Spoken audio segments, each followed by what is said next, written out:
सबसे पहले देश की खबरें।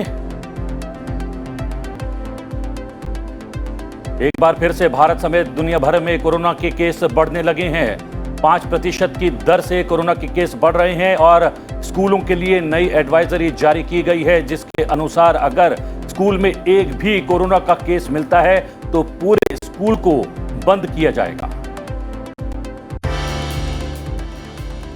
उपराष्ट्रपति एम वेंकैया नायडू उत्तर प्रदेश की 2 दिन की यात्रा पर गुरुवार शाम लखनऊ पहुंचे। अपनी यात्रा के दौरान उपराष्ट्रपति अयोध्या और वाराणसी जाएंगे, साथ ही रामलला और काशी विश्वनाथ मंदिर में पूजा अर्चना करेंगे।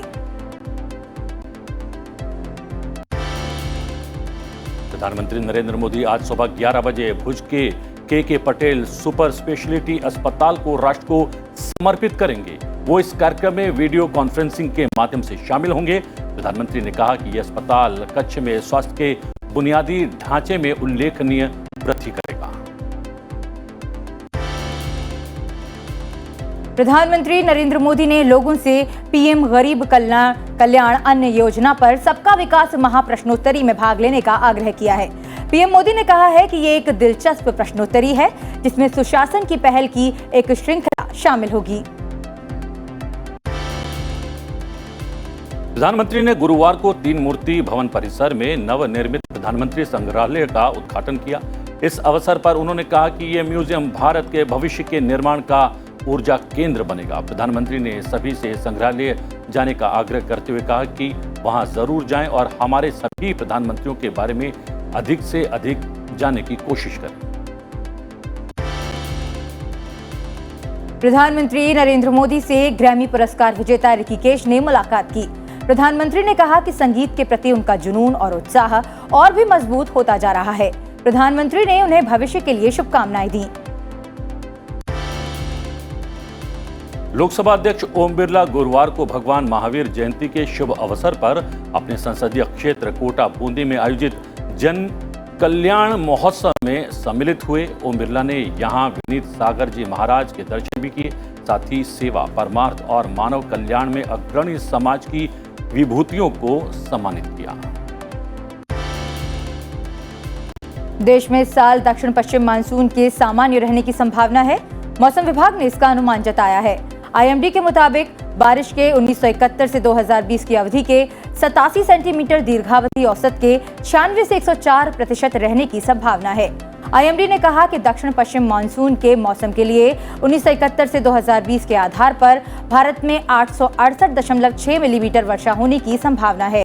भारत के उत्तरी भाग, मध्य भारत, हिमालय की तलहटी और उत्तर पश्चिम भारत के कुछ हिस्सों में सामान्य या सामान्य से अधिक बारिश होने की संभावना है। पूर्वोत्तर भारत के कई हिस्सों, उत्तर पश्चिम भारत के कुछ हिस्सों और दक्षिणी प्रायद्वीप के दक्षिणी हिस्सों में सामान्य से कम बारिश होने की संभावना है। 2019 और 2020 में बारिश सामान्य से अधिक हुई थी। हीरो इंडियन वुमेन्स लीग का 2021-22 सीजन आज से भुवनेश्वर में शुरू हो रहा है। IWL के सीजन में 12 टीमें शामिल हो रही हैं। ये टूर्नामेंट 15 अप्रैल से शुरू होकर 26 मई तक चलेगा। इस लीग के सभी मैच कलिंगा स्टेडियम में खेले जाएंगे।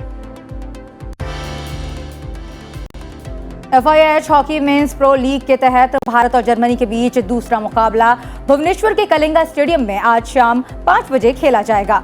पहले मुकाबले में भारतीय टीम ने जर्मनी को 3-0 से करारी शिकस्त दी थी। भारतीय टीम की तरफ से अभिषेक प्लेयर ऑफ द मैच रहे।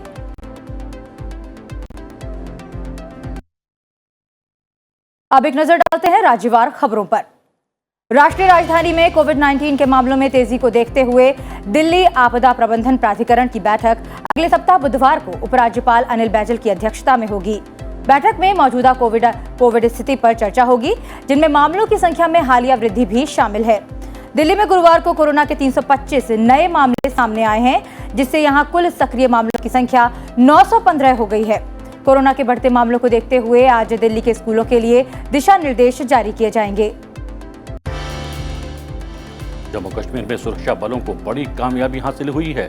जम्मू कश्मीर के शोपिया जिले में सुरक्षा बलों के साथ मुठभेड़ में आतंकी गुट लश्कर-ए तैयबा के 4 स्थानीय आतंकवादी मारे गए हैं। इलाके में सर्च ऑपरेशन जारी है।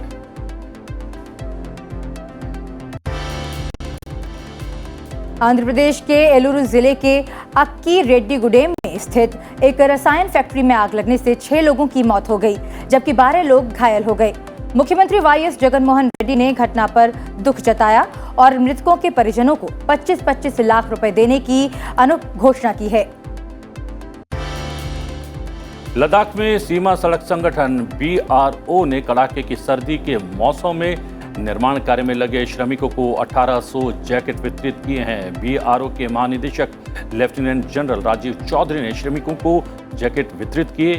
BRO देश के रणनीतिक स्थानों को जोड़े रखने में मुख्य भूमिका निभा रहा है।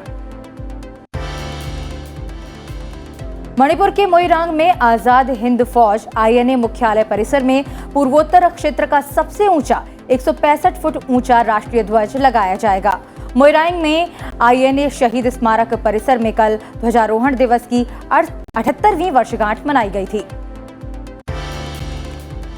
पंजाब के पूर्व मुख्यमंत्री चरणजीत सिंह चन्नी से ईडी ने राज्य में एक रेत खनन मामले से जुड़े धन शोधन जांच के सिलसिले में 6 घंटे से ज्यादा तक पूछताछ की। इस मामले में चन्नी के भतीजे भूपिंदर सिंह उर्फ हनी को ईडी ने पंजाब विधानसभा चुनाव से कुछ दिन पहले 20 फरवरी को गिरफ्तार किया था। असम के मुख्यमंत्री हेमंत बिस्वा शर्मा गुवाहाटी के लतासिल खेल मैदान में आयोजित बिहू समारोह में शामिल हुए।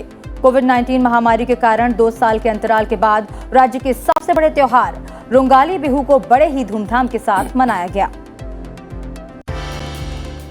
गुजरात में सौराष्ट्र के दिग्गज कांग्रेस नेता और पूर्व विधायक इंद्रनील राज्यगुरु और राजकोट नगर निगम के पूर्व नेता वशराम भाई सागठिया आम आदमी पार्टी में शामिल हो गए हैं। पार्टी अध्यक्ष अरविंद केजरीवाल की मौजूदगी में दोनों नेताओं ने आपका दामन थामा।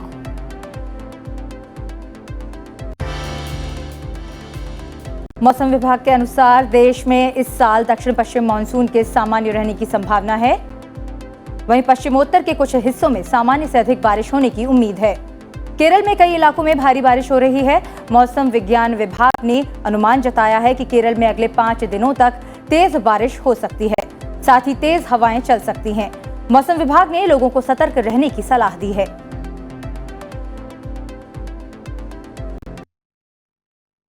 अब रुख करते हैं अंतर्राष्ट्रीय खबरों की ओर। गुड फ्राइडे पर वेटिकन रोम के कॉलिजियम में पोप फ्रांसिस कई कार्यक्रमों की अगुवाई करेंगे। पोप ने कल एक पवित्र अनुष्ठान में रोम के पास एक जेल में 1 दर्जन कैदियों के पैर धोए। धार्मिक मान्यताओं के मुताबिक इस दिन ईसा मसीह ने अपने 12 शिष्यों के पैर धोए और उनके साथ अंतिम बार भोजन किया था। गुड फ्राइडे के मौके पर यरूशलेम के पुराने शहर में डोलोरोसा में जुलूस निकाला गया।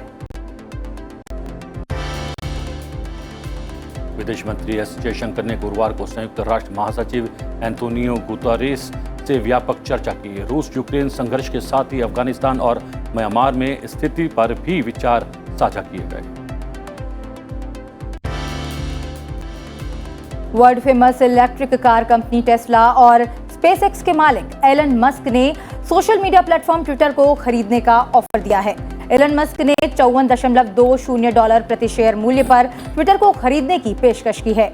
उन्होंने इसके लिए $43 अरब यानी 3.2 लाख करोड़ रुपए का ऑफर दिया है। आर्थिक संकट से जूझ रहे श्रीलंका की राजधानी कोलंबो में बड़े पैमाने पर विरोध प्रदर्शन हो रहा है। गौरतलब है कि श्रीलंका भोजन और ईंधन की कमी, बढ़ती कीमतों और बिजली कटौती के साथ आज़ादी के बाद से अपने सबसे खराब आर्थिक संकट का सामना कर रहा है। ये विरोध प्रदर्शन तब हो रहे हैं जब श्रीलंका अपना नया साल मना रहा है। बुधवार को विपक्ष के नेता ने राष्ट्रपति गोटबाया राजपक्ष के खिलाफ महाभियोग प्रस्ताव और सरकार के खिलाफ अविश्वास प्रस्ताव पर हस्ताक्षर किए। फूड एंड ड्रग एडमिनिस्ट्रेशन ने गुरुवार को इंस्पेक्ट IR सिस्टम के कोविड-19 ब्रीथलाइजर के लिए एक आपातकालीन उपयोग प्राधिकरण जारी किया। ये सरकार द्वारा अनुमोदित पहला उपकरण है जो रोगियों की सांस में कोरोना वायरस संक्रमण का पता लगाने में सक्षम है। दक्षिण अफ्रीका में डरबन शहर और पूर्वी क्वाजुलू नेटल प्रांत में भारी बारिश और बाढ़ में 340 से ज्यादा लोगों की मौत की खबर है। आने वाले दिनों में भी बारिश जारी रहने का पूर्वानुमान है। कई परिवार लापता हैं। लगातार हो रही बारिश के कारण त्रासदी की स्थिति है। मकान ढह रहे हैं, कई इमारतें क्षतिग्रस्त हो गई हैं और कई सड़कें बह गई हैं। कम से कम 120 स्कूल पानी में डूब गए हैं।